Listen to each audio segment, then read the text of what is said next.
যেহেতু আমরা food lover, তাই বিভিন্ন লোকেশনে ঘুরে খেতে আমরা অনেক পছন্দ করি। এই খাবারটা ছিল আমার পছন্দে অর্ডার করা। খাবারটা মজাও ছিল। হ্যালো এভরিওয়ান, কেমন আছেন সবাই? ঘুরতে আমরা একটু বেশিই পছন্দ করি, কিন্তু ব্যস্ততার কারণে সেটা সবসময় হয়ে ওঠে না। বাসা থেকে বের হয়ে চলে গেলাম মিন্ট রোডে সচিব নিবাসে ছোট ভাইয়ের বাসার নিচে। আজকে ঘোরার প্ল্যান শুধু আমাদের দুজনের না, আমার আরও ছোট 3টা ভাই, তাদের বউরা, সবাই একসাথে ঘুরতে যাওয়ার জন্য বের হয়ে গেলাম। বলা যায় এটা আওয়ার লিটল ফ্যামিলি। তারপর বের হয়ে গেলাম। আমি গাড়ি ড্রাইভ করছিলাম, মারিয়া এই ফাঁকে একটু ভিডিও করে নিল। রাস্তায় সেদিন তেমন কোনো জ্যাম ছিল না, কারণ সেদিন ছিল ফ্রাইডে। সময়টাও ছিল সেদিন বিকেলবেলা। প্রথমেই আমরা সবাই চলে গেলাম গুলশানে ফুচকা খাওয়ার জন্য। ফুচকা প্রেমী মানুষ পাশে থাকে বলে কথা। ফুচকা তার কতটা প্রিয় একটাবার ভাবেন আপনারা। গাড়ির ব্যাগডালা খুলে দিতে বললো, কারণ সে বসে ফুচকা খাবে। তারপর আমরা সবাই দাঁড়িয়ে দাঁড়িয়ে দই ফুচকা খাচ্ছিলাম। ওরা সবাই দই ফুচকা খাচ্ছিল, আমি একমাত্র ব্যক্তি যে শুধু ফুচকা খাচ্ছিলাম। ফুচকাটা মজাও ছিল, আর তার থেকে আরও মজার বিষয় ছিল যেটা, আমরা সবাই খুব এনজয় করছিলাম।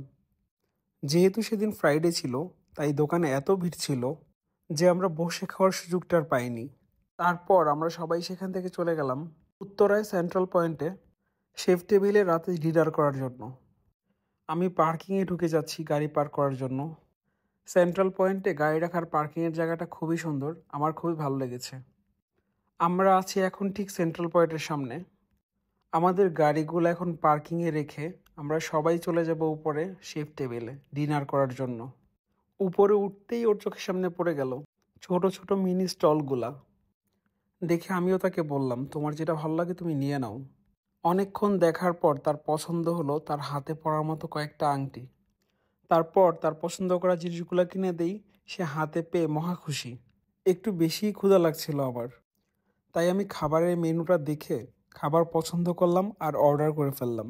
কারণ আমি জানি অর্ডার করার মিনিমাম 20 মিনিট পর তারা খাবার সার্ভ করে, তাই আমি আগে ওদেরকে অর্ডারটা করে দিই। ক্ষুধাটা আমার বেশি ছিল বলে কথা। ফাইনালি আমার খাবারটাই সবার আগে আসলো। বাকিরাও খাবার অর্ডার করেছিল, কিন্তু তাদের খাবার পেতে অনেক লেট হয়। আমার যেহেতু একটু বেশি ক্ষুধা ছিল, তাই আমি ওদের জন্য ওয়েট না করে খাবার খেতে থাকি। মেনু দেখে যখন খাবারটা অর্ডার করি তখন অনেক কনফিউশনে ছিলাম খাবারের টেস্ট নিয়ে। খাবারটা মুখে দিয়ে সাথে সাথেই বুঝতে পেরেছি খাবারের টেস্টটা কেমন হয়েছে। আমার কাছে ভালো লেগেছে, তাই আমি খুব মজা করে খাচ্ছিলাম। আর বাকিদের সাথে দুষ্টামি করছিলাম, তোমাদের খাবার কখন আসবে, তোমরা কখন খাবা। মজা করে হাসছিল ওরা সবাই আমার খাওয়া দেখে। আর আমি তাদের সেই মজাটাকে কানে না নিয়ে খাচ্ছি আর খাচ্ছি। ওদের রাইস আর চিকেনের টেস্টটা খুবই ভালো ছিল। খাওয়া দাওয়া